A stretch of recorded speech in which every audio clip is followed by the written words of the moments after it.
If people only had opinions on athletes for what they did in games, is that better or worse for athletes? Because I think this is a broad question, right? And it's something we kind of debated a long time. The Michael Jordan, Tiger Woods era basically believed, hey, I want people to judge me for my athletic performance essentially alone. And that's what people did. Most people don't really have a strong opinion about Michael Jordan's off-the-court related political endeavors, whatever they might be. And the same thing is true of Tiger Woods. Now, Tiger Woods made his personal life more of a story with the way that situation blew up with Elon when there was a police called to their house and everything else. I think if he had just gotten divorced and that story hadn't begun the way it did, I don't think it would have spiraled out of control in the same way. And honestly, we've talked about a little bit on this program the way that Tiger Woods was covered being somewhat similar to Britney Spears. But my point is, Tiger has his own failings and challenges in his personal life. But most people at this point have an opinion about Tiger Woods that is rooted to his golf. And I would say that Tiger Woods is still by far the most popular golfer in America and probably the world. And so the reason why I raise that as an issue, Roger Federer is the best tennis player of all time. Have you ever heard of Roger Federer saying anything other than a tennis-related answer? I haven't, not to say that he hasn't done it. So the question that I would ask you, kind of building on that discussion we were just having about Zach Wilson to finish off the second hour, and if you're just waking up and your alarm's just going off on the West Coast, some of the blue check losers have been going through all the headlines there and looking at the favorites of Zach Wilson over the past several years and who he follows and everything else. And they were like, oh, my God, this guy supports Donald Trump. And it's like, well, how is that actually in any way relevant to whether or not he's going to be a good quarterback? I don't know of any, like if there's a dispositive factor, maybe Bill Belichick's figured it out. Hey, in order to be a successful quarterback, you have to be liberal or you have to be conservative. I doubt that there's an equation where you can plug that in and it matters in any way. My point here is this. Has anyone actually gained in athletics from something that has nothing to do with playing sports in terms of their overall value and branding? The only person I can even think of is Colin Kaepernick. You can make an argument that if Colin Kaepernick never becomes an activist, that nobody even knows his name at this point. Because I think Colin Kaepernick was trending towards not being at all involved in the NFL. You get benched for Blaine Gabbert. Maybe somebody else would have signed him, but his career trajectory was on a substantial decline anyway. So I don't think that it's likely that Colin Kaepernick would be known at all. And obviously he's made millions of dollars based on almost entirely off the field political related statements, even though he doesn't even talk very much. But is there any good athlete, right? I understand like how social media can be a difference maker for guys that may not be the stars of their team, that it can be a way for them to get noticed. My buddy Jeff Schwartz, who comes on this show and sometimes guest host, otherwise might be an anonymous offensive lineman, but I think he's used Twitter well to kind of build his brand. But that's, most offensive linemen are anonymous. But in terms of superstars, like Peyton Manning's not on Twitter. Michael Jordan's not on Twitter. Tiger Woods is not very active on social media in general. Do you actually gain anything? I would argue that most guys who are going to be real stars lose more than they gain from social media. In other words, is LeBron James making more money right now because he's super active on social media than he would if he was just a great basketball player? That's not even talking about the time that he spends. I would actually argue that LeBron James would be far more popular than he is if he were not active on social media. And so this kind of ties in with the question of a lot of kids are getting ready to graduate from college or high school now this time of year. How much are you gaining from social media versus how much you are risking or losing? I think LeBron James would be infinitely more popular, and I think he would sell way more shoes if he had followed Michael Jordan's example and just allowed his excellence on the basketball court to be his hallmark. There's a great story here that doesn't get a lot of attention, but it's one of my favorite facts. Did you know, and this is wild, Michael Jordan by himself sells more sneakers every year than every current NBA player combined? Think about that.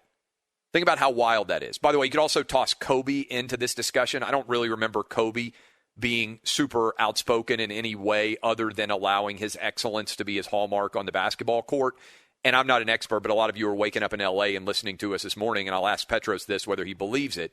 But I think LeBron is way less popular in L.A. than Kobe, and probably still, certainly, LeBron is way less popular in L.A. than Michael Jordan is. And so there is a lot of noise in terms of people diving in and chasing whatever that story might be of a day-to-day basis. And it can make you believe, oh, this many people liked this tweet, this many people liked this picture. But for guys like LeBron and the Peyton Mannings of the world and the Tiger Woodses of the world, I think they're so famous that they only have opportunities to lose fans on social media as opposed to gain them. And I think this is true in the larger context with sports as well. Because I think what has happened is in sharing so much of their lives, they're giving oftentimes a lot of reason for people not to like them. Does that make sense? And some people say, well, you're active on social media. That's true. But I'm in the opinion business. And when you're in the opinion business, as soon as you take a side, some people are going to disagree with it, right? Like, some people are going to be of the opinion, hey, this is a good choice. And other people are going to be like, oh, that's an awful opinion. And so it's going to break down either positive or negative. Like what you think about my belief that Aaron Rodgers is going to end up in Denver. Some people out there are like Packer fans, maybe some of you are like, oh, you're full of it, Clay Travis. There's no way that's true. And then other of you out there are like, well, I don't know if the Broncos makes the most sense. In other words, every time you open your mouth and share an opinion, there are going to be some people who agree and some people who disagree. That's the job. But when you are an athlete, your goal is to appeal to everybody. And so I don't know that you're gaining anything. And I think the precedent that's being set of, oh, this athlete liked this tweet, oh, this athlete liked that tweet, and therefore trying to define people outside of the world of the sport itself is interesting. Also, I think, by the way, whatever opinions you might have, if you're a great athlete, they don't really matter in the context of you being a great athlete because the locker room is the ultimate prove-it-to-me place. If you show that you are an elite level performer, then I don't think there's any angle in the grand scheme of things that would really get confusing there, if that makes any sense, right? Like, and that was not a well-articulated statement. If you are really great at something, then the greatness that you are in that particular category is what people are going to remember, not the periphery of that greatness. And I feel like in many ways, social media is making people like athletes less. The games make you like them more.